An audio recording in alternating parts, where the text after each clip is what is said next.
So now let's determine the theme of the D3. The D3 governs siblings. Now she doesn't have any siblings, but of course this is just a general term that also includes the people that we live or work together for a common goal, such as our teammates, schoolmates, colleagues. Now in her case, she's running a business and manages a lot of employees, but usually no more than 30, so it's sort of a mid-sized business. She also has a team of people taking care of her home, they do the shopping and the cleaning and so on. So now let's analyze the key factors here in the D3 to determine the theme. The Lagna is the Sun, and it's again in the 12th house of the Sthana, creating a theme of loss and surrender. The important third cusp lord is Venus, and in the 4th house. So now finally there is an auspicious theme here of, that has a potential for, creates a potential for growth and stability.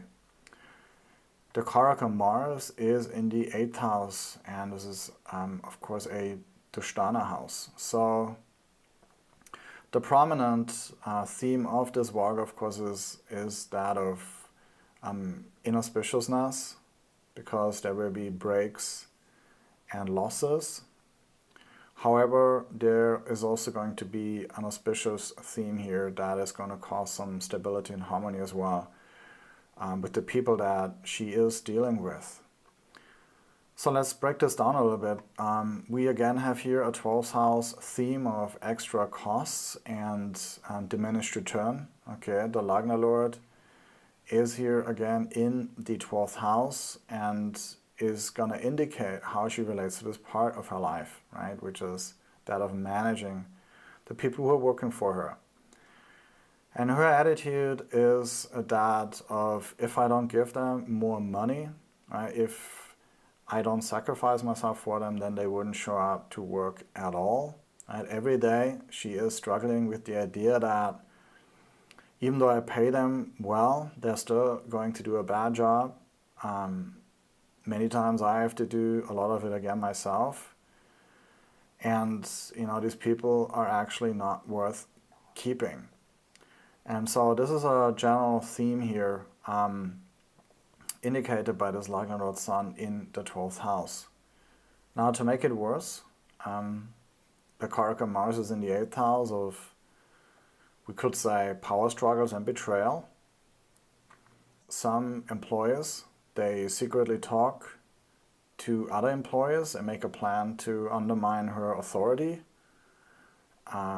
Either they want to someone other, harm the business or take over the business. It is not uncommon that her employees threaten her verbally and make fun of her, and so it is practically impossible to trust any of them, since she knows that they might have the worst intentions when they started working for her. Okay, the 8th house, of course, also has a lot to do with trust. Of course, the opposite of not trusting someone is because there's a fear of betrayal. And so this is all happening in the D3, with her employees. And that's why hardly any of her employees last longer than 1 to 2 months.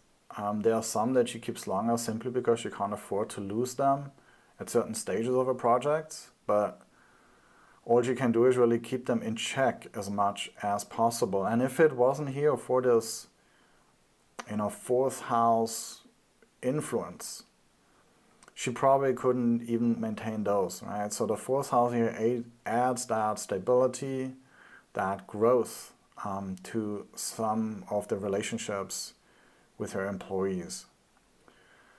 Now, most of this auspicious 4th house energy here is actually connected to the staff that takes care of her home. The people that she hired for cleaning, shopping, chauffeuring, and so on have been with her for many years. However, even though she treats them like family and they get well paid, they still don't hesitate to step over the line of what is permissible.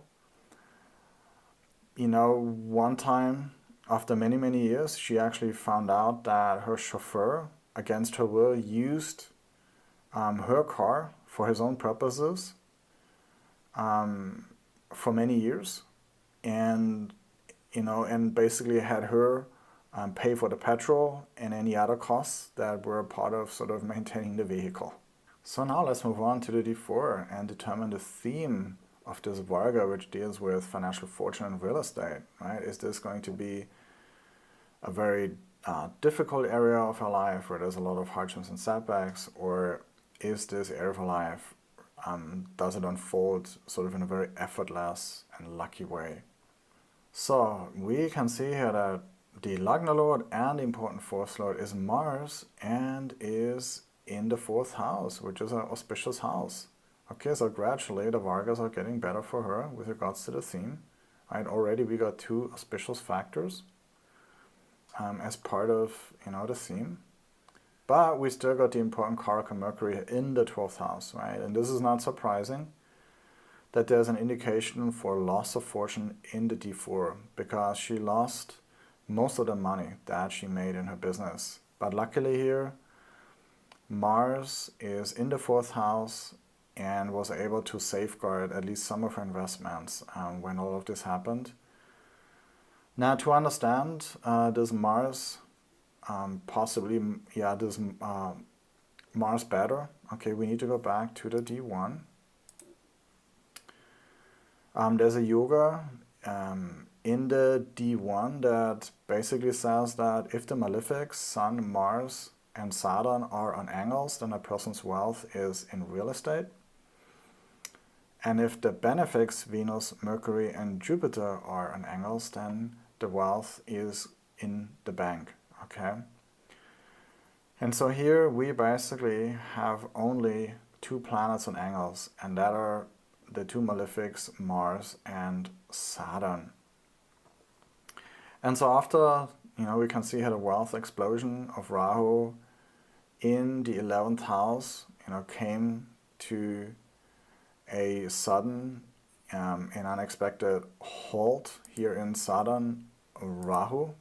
Okay, basically Rahu just created this huge bubble of a financial fortune, and when that bubble popped, then she was left with only some of her real estate investments. And so we can see this also here in the D4 with Mars here in an angle and the 4th house being particularly, again here in the D4, also associated to real estate. And it is the Mars here that creates sort of this lucky theme for her with regards to real estate. And if it wasn't here for this Mars being in this auspicious house, then she might have actually lost everything. But luckily Mars here is in the 4th house, and it is also here strong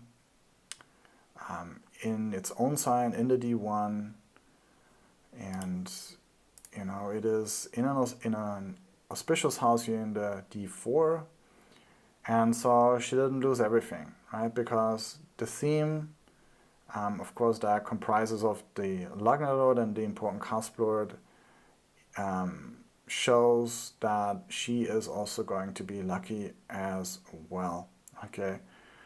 And so she could keep at least some of her real estate investments. Now we might wonder, how is it possible that, such a tragedy could have happened in her life with regards to her financial fortune, when we can also see here how there's one auspicious factor and one inauspicious factor. Well, one thing is that Mars rules both the 1st and 4th house. So he is basically 2 factors in one, and that reduces the auspiciousness. It would have been better if the 1st Lord is one planet and the 4th Lord is another planet, right? And they are then placed in auspicious houses, and that would have been double the amount of auspiciousness. But as it is, there's only one planet, one factor that's good. So that is one reason. The other reason is, as we remember, in the D1, Rahu in the 11th house was really great, right? We remember that basically her business was building up to this moment of the first half of 2018, literally peaking at that very moment when it came to her financial, income and fortune that she amassed through her business. And so this Rahu in the 11th house, it looks really great. And it is usually always going to give some huge professional breakthrough at some point in a person's career, right? A person can finally sort of connect to the right people, and their career success just really takes off exponentially. Although Rahu is here in the 11th house, indicating huge professional success, there's a red flag right away, and that is Rahu's Lord Mercury in the 12th house, also here being part of the same theme of loss in the deep one. And so maybe their exponential path to success isn't really that straightforward. So now let's go back to the D4 to get a clearer picture about her financial fortune and real estate. And Rahu in the D4 confirms our suspicion and really shows what's going to happen. Rahu is also here conjunct the 11th cusp, but it is also in the 8th house, the worst Dushtana house. And so Rahu, when it comes to financial fortune, has a theme of crisis and destruction. And Rahu's Lord Mercury is again in the 12th house of loss, just like in the D1. And so this Karaka Mercury here is not only in the 12th house, but it is also here entangled with this Rahu in the 8th house, okay? And so when we look at, Mars here again, then we can see that Mars isn't really as strong as it appears, by ruling those two factors, right? And therefore Mercury here becomes a lot more vicious and destructive. And basically, cause the destruction of most of her financial assets, okay? She only has some of her real estate left, and the rest she needed to sell to pay off the debts that her business partner got them into.